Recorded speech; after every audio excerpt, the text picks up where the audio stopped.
There's been a fight to develop between two newer publications of people who branched off from the fall of the Weekly Standard, the Bulwark and the Dispatch, and I've got friends at both. The Dispatch, Steve Hayes and Jonah Goldberg, Trump supporters hate them because they don't like Trump, but they're unquestionably conservative, covering the news from conservatism, calling balls and strikes, and they don't like Trump. I don't like him either. They're not willing to vote for him. Depending on the second of the day, I go back and forth on that myself. I've given him money. I support him. But they understand that there's no reason to vote for Kamala Harris. There are people in the Bulwark, though, and essentially bullying anyone on the right who says they don't like Trump, that you must then support Kamala Harris. No. Y'all, let me just lay all my cards on the table for all of you. I don't like either of these candidates. You may like Donald Trump. I don't. Am I willing to support him? Yes. I've probably given him more money than you have. But I don't like him. I don't think he's a good person. He's cheated on multiple wives, including with a porn star. The only people who believe his denials on that are his cult. Yeah, I think he's got a cult of personality. There are people who I can spend 3 straight days praising the things Donald Trump has done and then say one critical thing and they email, I can't believe you hate Donald Trump. You should be taken off the radio station. Your wife should die of cancer and it should all be your fault. Screw you people. I don't like him. I'm not going to tell you otherwise. I can tell you I've given him more money than probably 9 out of 10 of the people who email me angrily that I don't like Donald Trump, and so I should shut up and be taken off the radio because I'm not willing to hump his leg like you are, and you've decided everybody else must hump his leg or it's insufficient because you embarrass yourself. You know you've embarrassed yourself, and so as long as you can bully everyone else into humping his leg too, then you can say, well, we're all doing it. We're all in this together. I will not be humping any politician's leg. I find that gross, the cult of personality, and it's the same damn thing on the Democratic side now. All of these people are like, oh, Kamala Harris is the greatest thing. A year ago, you people wanted Joe Biden to ditch Kamala Harris because she's a vapid dimwit who's a socialist, who every major policy pronouncement that has been uttered from her lips in the past 8 years has been to the left of Karl Marx. And suddenly you're like, she's a centrist. No, the hell she's not a centrist. She's always been a progressive. She's always campaigned on progressivism. And to hell with you people if you think that I've got to suddenly vote for her to stop Donald Trump. I don't want to vote for any of these people. And the fact that you've got to bully someone into supporting your side makes me more reticent that why do I have to go do it? Someone's got to stand up and say no. Now, the fact of the matter is, I intend to vote for Donald Trump. Why? Because I actually want to stop Kamala Harris. If Joe Biden were still on the ticket, I might have second thoughts about it, as I know plenty of people have, but Kamala Harris really is that progressive. But the Trump administration, the Trump team, the Trump supporters have decided instead of trying to sell Donald Trump to people, they're just going to bully and insult you. Yesterday, Lila Rose, a committed pro-life activist who has put a lot of points on the board for the cause of life, was eviscerated by people as a quote-unquote grifter because she dared to express her outrage about Donald Trump saying he would veto, or J.D. Vance saying Donald Trump would veto a national abortion ban, and that Donald Trump says his administration will be great for women and their reproductive rights, which is the language of the left in support of abortion rights. Now, I'm sorry, but you should probably not be surprised that a committed pro-life activist is upset with Donald Trump for saying his administration will be great for women and their reproductive rights. And the fact that the initial reaction of major Trump supporters was to attack Lila Rose and accuse her of being a grifter, let me tell you what a grifter is. A grifter is someone who's willing to sell out what they claim are their convictions for money. Lila Rose is willing to take the slings and arrows because she's not willing to sell out her convictions. She is definitionally not a grifter. There are accusations online today about a lady named Julie Kelly, and I know some of you know who she is because we've gotten plenty of phone calls. Julie Kelly said, you're wrong because Julie Kelly said. Julie Kelly went on this other conservative talk radio show and said this thing that you disagree with, and she must be right.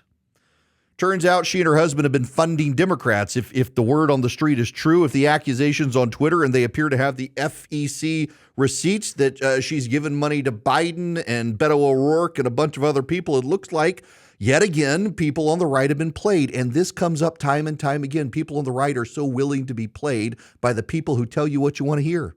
I mean, look at Candace Owens. She is an anti-Semitic nut, but she did Blexit. Oh my gosh, a young black lady. She must be on our side because she doesn't want to be a Democrat anymore. Turns out she wants to be a Nazi. Guess what? She doesn't fit in. I wonder why. The hicks, the rubes, the idiots, the willfully abused on both sides of this situation disgust me. The people who are so willing to say, oh, we have to support Kamala Harris because she's going to stop Donald Trump. You know what? She's an authoritarian. Kamala Harris, did you pay attention to her record as Attorney General in California? You really want me to believe that we have to save democracy by voting for Kamala Harris? If Kamala Harris could get in office and ensure she'd never leave again, she'd do it. Kamala Harris has done nothing but climb the ladder of power since the moment she got up off her knees in front of Willie Brown, to put it bluntly to you. Kamala Harris has just been a social ladder climber her entire time in office. She has climbed as far as she could, and now she's hoping to go to the highest office of the land. She's done nothing in the private sector. She doesn't know jack about the private sector other than flipping burgers at McDonald's when she was in college, and that's not the graduate experience that you would want from a competent person to be president of the United States of America. And you want me to tell me that I've got to side with her to stop this guy you don't like because he's a threat to democracy? Your bullying is a threat to democracy. The idea that I got to stand with you and Kamala Harris to stop Donald Trump is garbage. In the same way you Trump people tell me we got to side with Donald Trump to stop a communist. Nobody believes the communist stuff except the boomers addicted to social media and their kids. There are real reasons to stop Kamala Harris. Instead of attacking pro-lifers, for example, why don't you point out to them, Donald Trump will pardon the people who've gone to jail for praying at abortion clinics who went to jail under the Biden administration. Did you ever stop to think that maybe you could make a persuasive argument instead of just punching everybody? See, the worst thing about Donald Trump, and it is his superpower, is that Donald Trump makes everyone around him behave just like him. Donald Trump throws punches, so all of his supporters decide, you know what, I can throw punches too. I don't have to persuade people to vote for him. I can just keep punching them until they concede and vote for Donald Trump. All that does is build resentment. All that does is build resentment. Both sides have forgotten how to persuade. You've got the bulwark people attacking the dispatch people, saying, we've got to stop Donald Trump. If you're for America, you must be against Donald Trump. No, that is precisely the antithesis of being American, where I can stand up and say, you know what? I don't like either of these people. I might vote for one of them because I prefer his policies more than her, but I don't have to like all of them. I actually think character counts. I still believe character counts. Call me naive, but I would still prefer a president of the United States who's not a serial adulterer or a professional careerist in government who will say and do anything to get elected. Surprise! I guess I'm too old school for some of you. The parties have decided to pick the two worst possible people to be their nominees, and the rest of us are supposed to pick.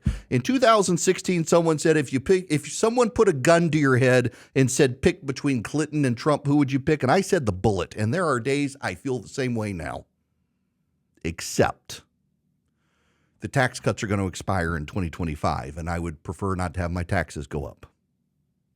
If the Democrats get control of the Senate by just one vote, they really do want to force through ending the filibuster and pack the Supreme Court, and they've got to be made to pay for trying to do that. The Democrats controlling the regulatory state is just a bridge too far for me as they try to push a Green New Deal. So yeah, I'll hold my nose and vote for Trump. If he loses, I'm sure every single Trump supporter in America will say it was a stolen election, but you know what it'll actually be? It'll be Donald Trump's reaction was to bring in freaks like Tulsi Gabbard and RFK Jr. as opposed to putting conservatives on a transition team. Gabbard, I know some of you love that woman. She is not a conservative. I happen to be a conservative. She is not. The Ron Paul people are having a heyday with her. RFK Jr. is a reliable progressive vote, putting people like that in charge of a transition instead of conservatives. He's walked back from Project 2025, denounced the Heritage Foundation, and embraced a guy like RFK who wants gun control and abortions. It's not really a way to sell me on supporting a campaign, even though I know at the end of the day I would prefer his policies more than hers. What has happened to the art of persuasion, and why, for the love of God, is the Trump campaign deciding that they want to try to attract as many fringe elements to the campaign instead of trying to mainstream themselves to more normal Republicans, instead of alienating us by saying, hey, we're going to fund tariffs. Yay, we're going to go back to 1950s Democratic labor policies that the Reagan coalition rejected. Why? None of this makes sense to me. This seems to me to be a campaign that is like live at the Improv. where every 5 minutes they improv something else, like the abortion stance from Donald Trump. I know what he was trying to say is that this is not going to pass at the national level. There's never going to be a prohibition on abortion passed by Congress because you need 60 votes to get it through the Senate. It's not going to happen. You probably can't get a majority of Republicans in the House to even go along with it. So let's leave it to the individual states. And in the meantime, I'll advance a culture of life in Washington, D.C., where I support families. I get out of prison the people who've gone there for praying in front of abortion clinics. And you could make that case. Instead, you decided to get on social media and say, my administration will be great for women and their reproductive rights. And it was stupid.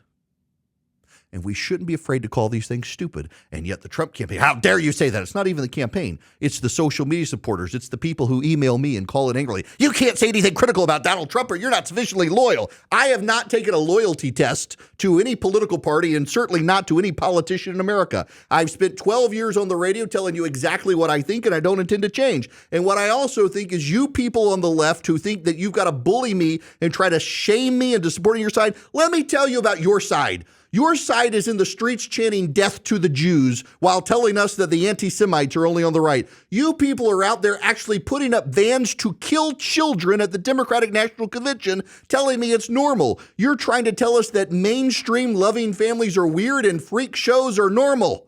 You people are putting drag queens and pornography into elementary schools and telling us we're against books if we don't support that. There's no way I'm voting for you.